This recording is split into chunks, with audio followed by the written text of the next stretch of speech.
ఇంద్రలోక భవనాన్ని ఈడ్చుకొచ్చి గదిలో మార్చి మళ్ళీ కట్టారో ఏమో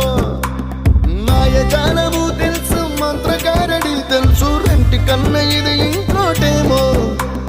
నీలాకాశం నేలాకొస్తే ఇట్టాగే ఉంటాదో ఏమో ఈ సంతోషం దాచాలంటే హృదయాలు ఓ వంద కావాలేమో ఇంతందంగా ఉంటుందా ఈ లోకం